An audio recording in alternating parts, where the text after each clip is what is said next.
Mikey writes, you think I'd blow the engine of my STX if I put a small turbo on it? No. Was talking with Brian Baldwin about it a couple of races ago. Okay, Brian Baldwin, and Brian will admit to this. Brian's a hack. He goes fast, don't get me wrong. But I have never known Brian to keep his shit together from grenading really well. But no, you can turbo that. The biggest thing you need to do is have an active blow-off valve.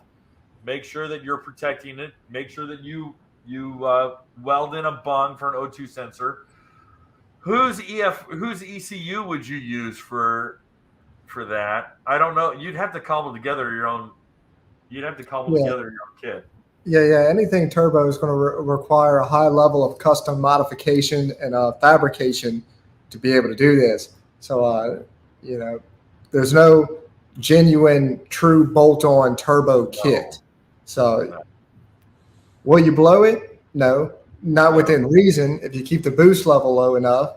But, you got to keep in mind there's a high level of skill and knowledge to be able to fabricate your own custom turbo kit. Fuel Lab, they have a rising rate fuel regulator.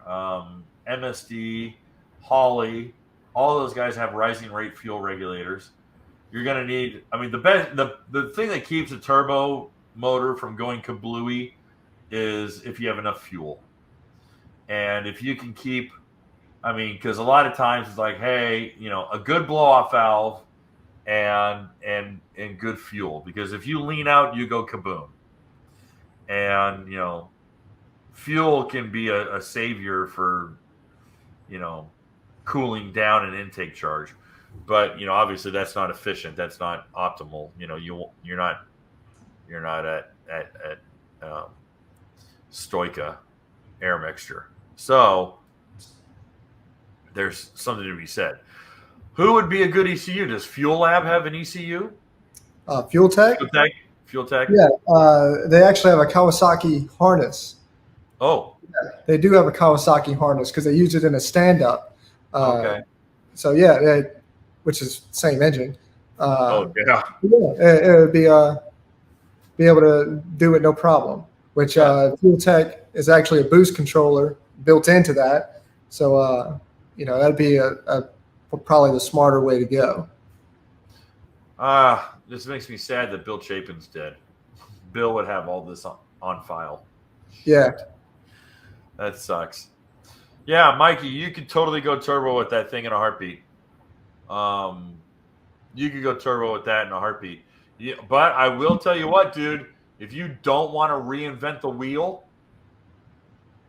a Vortec centrifugal supercharger kit does exist, and all the technology and all of the innovation has been done already. You can reach out to Craig Warner or reach out to Farthing Racing. Justin Farthing has all of that because that motor is the same. The motor is the same, and motors hasn't changed in 20 years. So if you want to go supercharged and make stupid power and keep it together, Farthing won two national championships with a Paxton blown supercharger on an Ultra. Same guts, same stuff. So drop an email to Farthing and see what he recommends. He's not going to have it on the shelf to sell it to you, but there is parts to do it. Otherwise, turbo kit, hey man, Brian will do it. She'll get her done. Hey guys, thanks for hanging out. This clip was taken from our weekly podcast that we record here every Sunday night at 8 p.m. Eastern Standard Time. If you want to watch the whole video, you can go to the Watercraft Journal's YouTube channel, go to playlists, and then click on live sessions. You're going to see it there. Otherwise, go ahead and leave a like, a comment, and definitely subscribe to the channel. It helps us grow. And again, thanks again for watching our videos, and we hope to see you soon.